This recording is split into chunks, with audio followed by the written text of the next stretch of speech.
Hey guys, good morning to all of you guys. So today is nandito na naman tayo sa ating kusina kung saan is magluluto tayo ng umagahan. So today guys, today's video guys is samahan niyo po kung maglilinis po tayo ng apartment. Buti yung apartment, attention na guys, namamalat ako. So buti yung apartment namin is hindi masyadong malaki, madaling linisan guys. So dito guys sa kusina is meron na kaming pagkain niluto kagabi. So, may kaning lamig pa dito, guys. So, ito siya.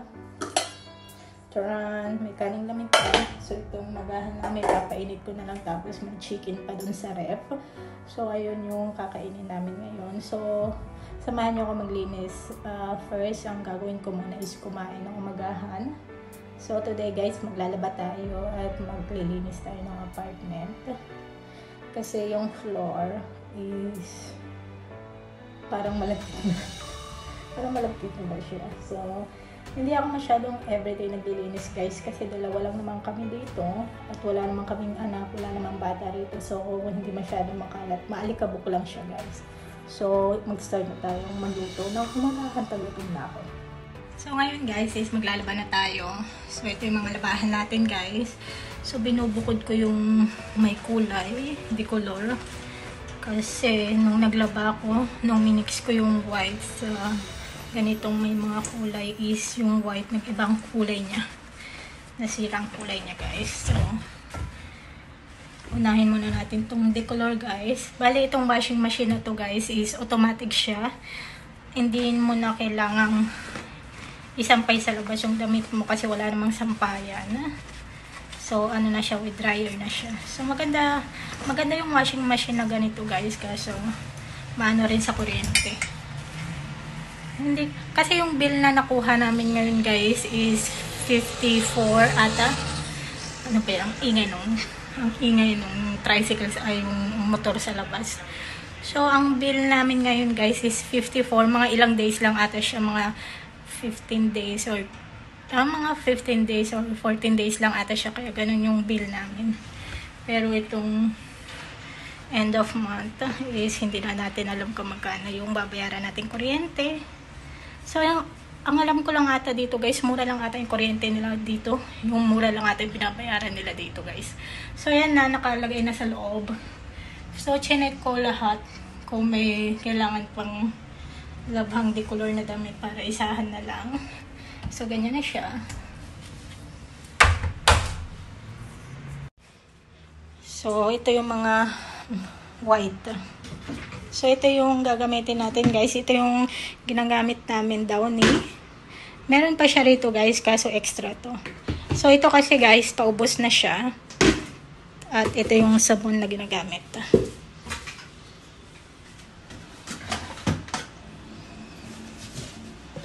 Lagay lang natin siya rito. Maganda tong washing machine na to guys. Pag bang tawag doon? Pag maliit lang yung apartment niyo, maliit lang yung bahay niyo, wala kayong sasampayan. Maganda siyang bilhin. Kaso, ang electric lang guys is mahal ata siya. So, ngayon guys, pag naglalagay ako ng Downy, dito ko siya nilalagay first para hindi ninyo masyadong madamihan yung paglagay ninyo. So, ganyan ko lang siya ilagay, oh.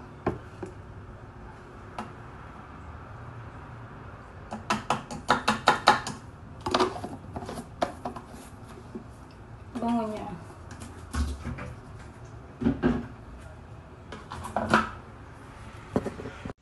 Start na natin siya.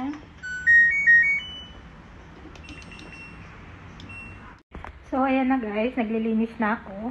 So, winawalis-walisan lang siya guys, kasi tignan nyo, ang dami kayong buhok ko. Yung mga buhok na yun, buhok ko, kaya lahat yan guys.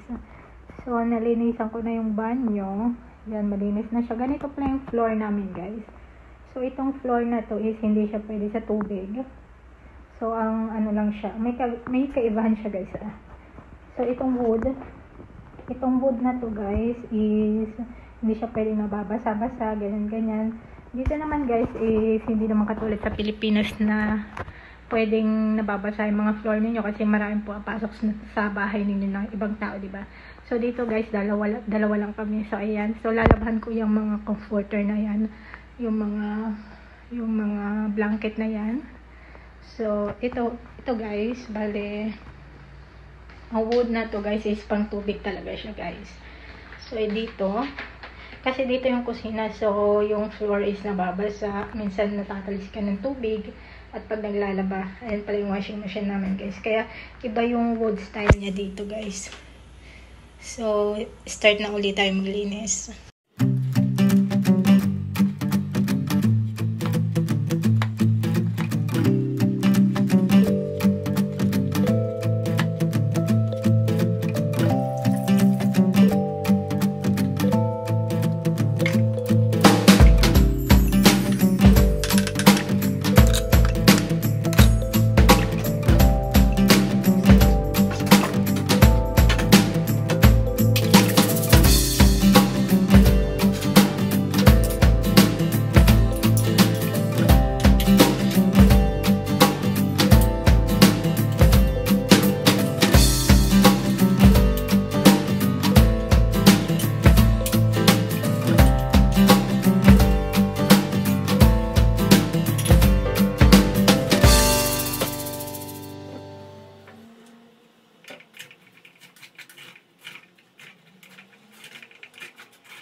So ayan guys, natapos ko nang ipainit yung kinain namin kagabi. So pinainit lang namin siya guys. So ito yung pagkain ko.